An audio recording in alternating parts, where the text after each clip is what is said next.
Caron Nazario, a U.S. Army second lieutenant, is suing two police officers after they pointed guns, pepper sprayed, and pushed him to the ground during a traffic stop last December, which wasn't too long ago. His lawsuit is seeking $1 million in compensatory damages, claiming that the two officers violated his First and Fourth Amendment rights. Before we take a look at this video, the reason why I brought that up, because the narrative that is being told, excuse me, the narrative that's being told by police officers are always going to be wrong. Or when they're doing something wrong, it's always going to be wrong. Because if we look at the video, the narrative doesn't match.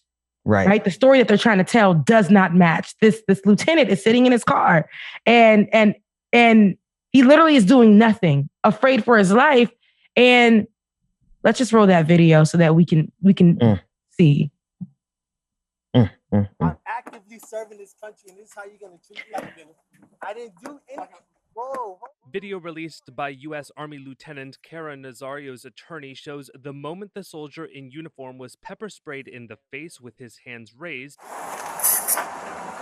after a traffic stop turned violent in Virginia last December. Watch it.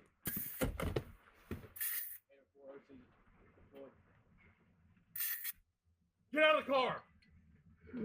The suit, filed by Nazario in early April in the U.S. District Court of Norfolk against Windsor policemen Joe Gutierrez and Daniel Crocker, alleges violations to his constitutional rights and includes assault, illegal search, and illegal detention. What are you, a specialist, Corporal? What are you? I'm a lieutenant. Lieutenant, get out of the car! Nazario's attorney, Jonathan Arthur, said his client, who is Black and Latino, was, quote, not resisting in any way, shape, or form. The lieutenant sent me his cell phone footage first, and it was horrifying. But I kept hoping and thinking, that's only one angle. Maybe there's something I missed. Maybe the dash cam footage or the body cam footage will show something different. And it didn't. It just got worse from there. Talk to me about what's going on.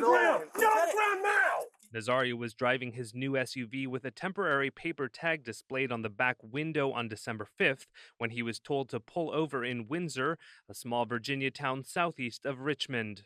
When a police cruiser signaled for him to stop, the lawsuit said Nazario put on his blinkers, slowed down, and looked for a lighted place to stop, eventually stopping at a gas station less than 2 minutes later.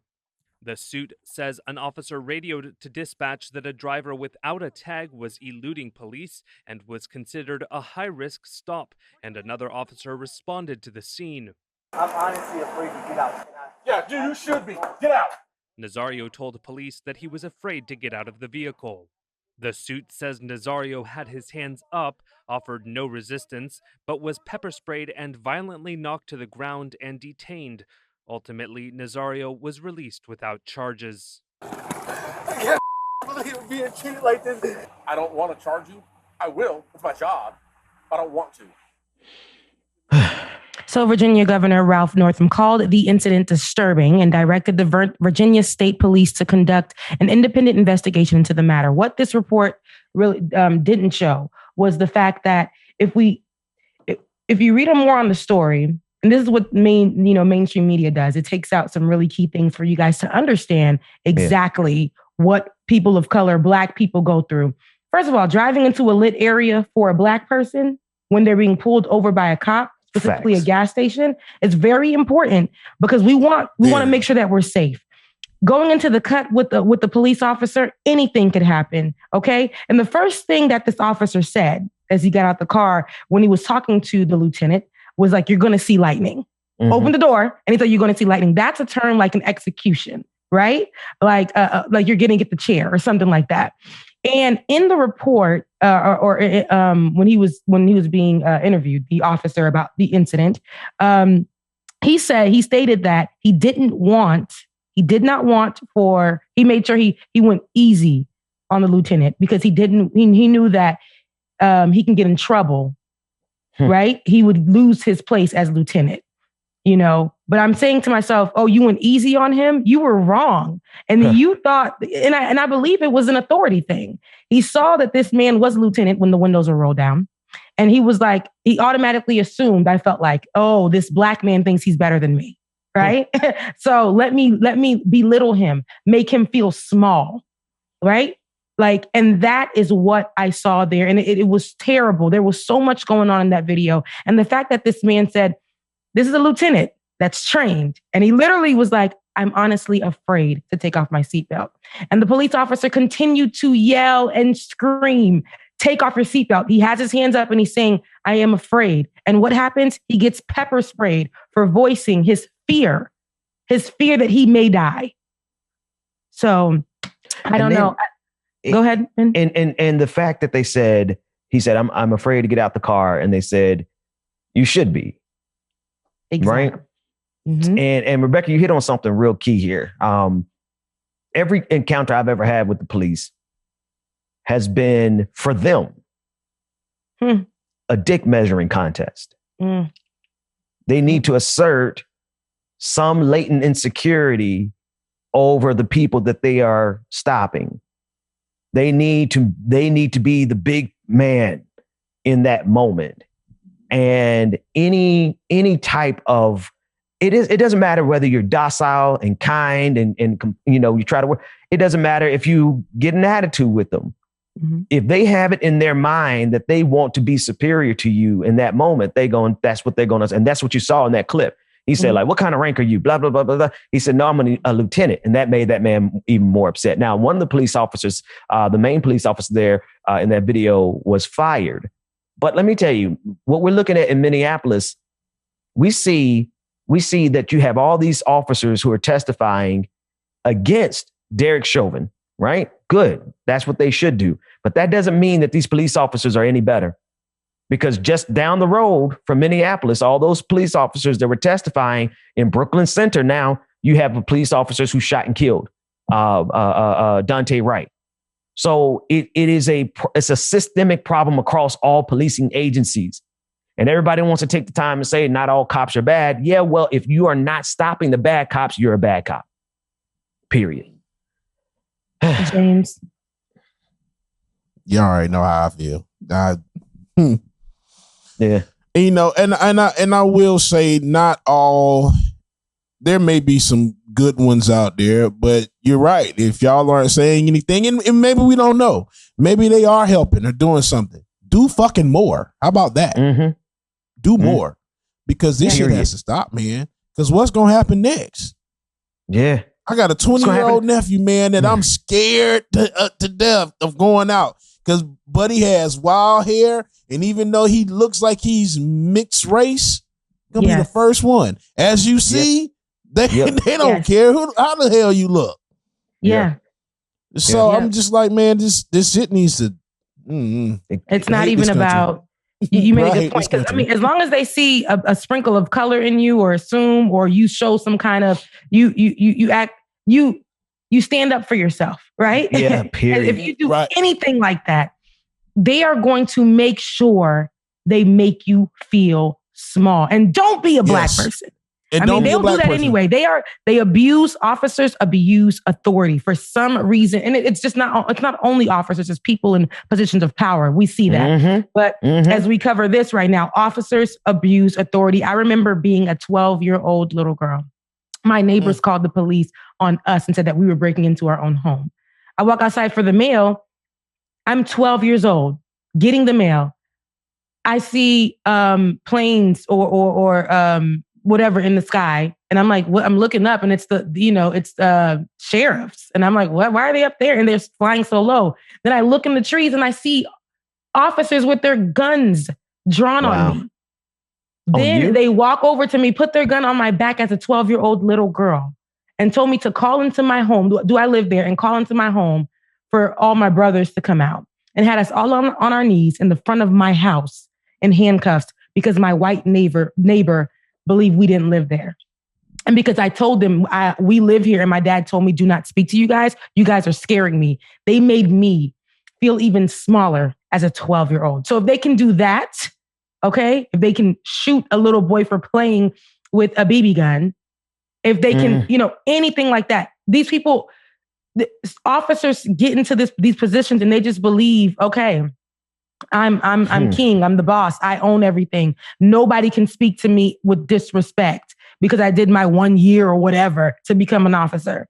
Yeah, I wish it was that long. It's not even that long, but you're right. You see what I'm saying? Like, so I deserve and I'm warranted respect. So it's just all around. So I'm pretty sure when Dante Wright looked at these officers and said, I might lose my life if I go with these officers. I can see how they're looking at me. Let me go back into my car.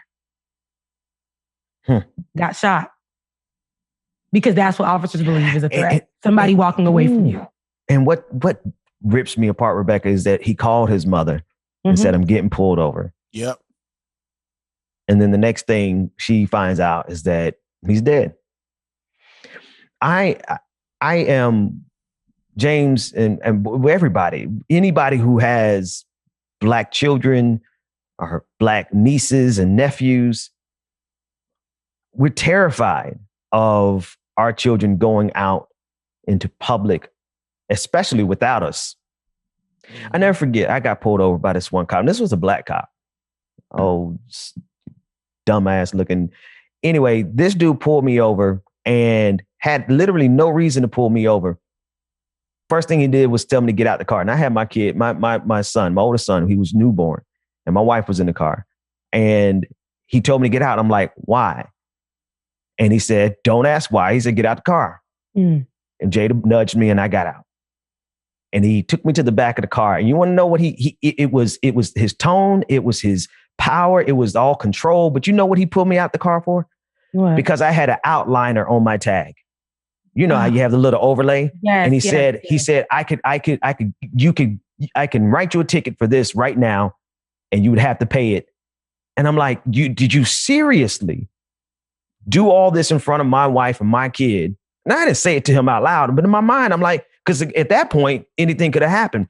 But it's just the smallest things. These cops are sitting on the side of the highways like vultures, ready to prey on somebody over the smallest thing. My tag wasn't out of date. My license wasn't suspended. Nothing. Just the fact that I had an overlay cover on my tag.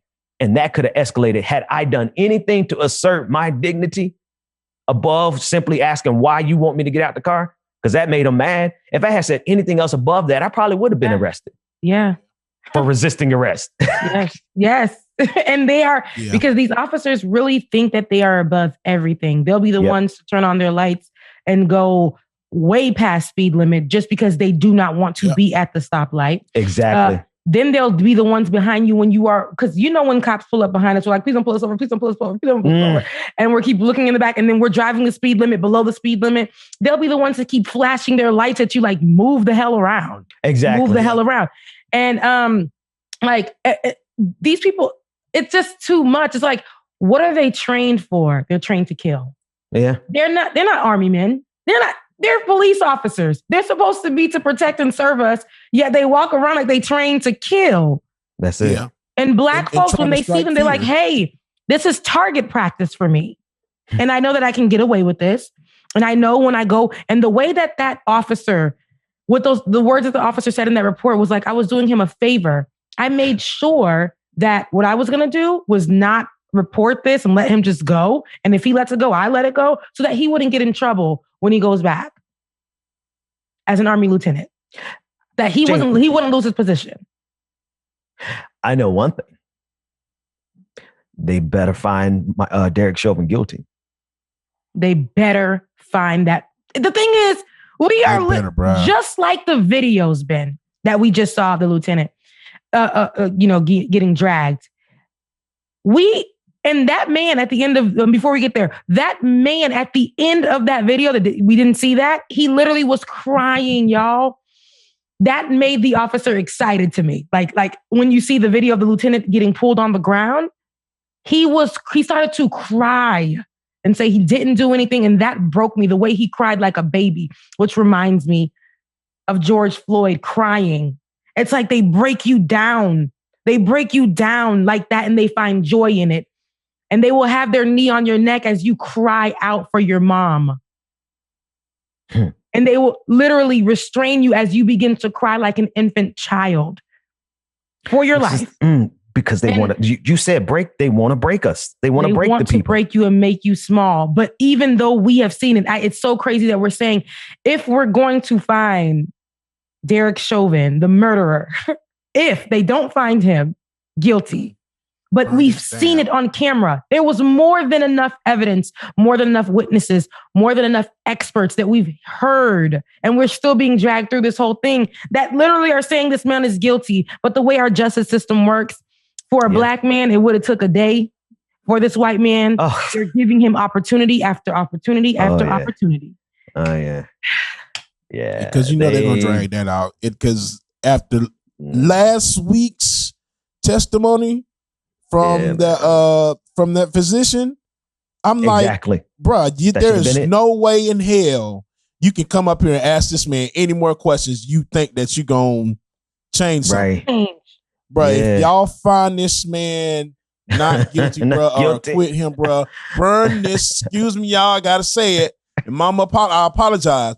Burn this motherfucker down. And that's burn it down. It's on period because. If it wasn't the video that told people, a video, which we never used to have. Now we got video. If it wasn't the video that did it, if the video from every single new angle that they showed, because it was only one that we needed, but we had it from every angle. And if that was not enough, the expert getting on there and telling y'all, the physician telling you guys that man died from a knee to the neck. Okay? If that's not enough, I don't know. I don't know, guys. They really make it that hard for us. No matter what new technology that we can come out and say, hey, we got it. They're going to start killing black folks because we got them on camera. Now they find a way to drag it out like this. It doesn't matter if it's on camera. It doesn't matter what we can do. They will still look at you in the face and say, there's more to this story than what you've seen and heard on video, moving pictures from every angle. There's more to the story. You know, regardless of all the witnesses and everything that saw it, we're still going to find a reason. The real question is America going to protect America or white supremacy? No, white supremacy. They've been doing this. They're going to protect. They're going to put, because here's the thing. Now, it is, you both are correct, but we're talking about like the entire empire here, like the entire military industrial complex, the war machine, all that, the thing that makes people trillionaires almost, like the amount of defense spending that we spend. Like, that's what I'm talking about, because what is at stake here is how much will this country protect white supremacy at the risk of this country crumbling underneath the weight of white supremacy? Because like you said, James, people not going to put up with this. They let Derek Chauvin get off. They may as well call it a wrap, because they're going to have everybody in the streets. So the real question is are they going to prioritize whiteness or this country? And what they've done for years is they got away with it because it was one and the same. But now we're at a place in American history where whiteness is saying, no, we don't care. Look at what happened on January 6th. January 6th was whiteness challenging America. Well, they need to understand something. Every time these police officers kill a black person, it is whiteness challenging America. And if they keep playing with us, they're going to see exactly what white supremacy is going to cost them, because it's going to cost them the entire American democratic experiment, because we're not going to put up with it. We just are not. Anyway, before we call for a full-blown revolution, let's take a little break. Let's catch our breath.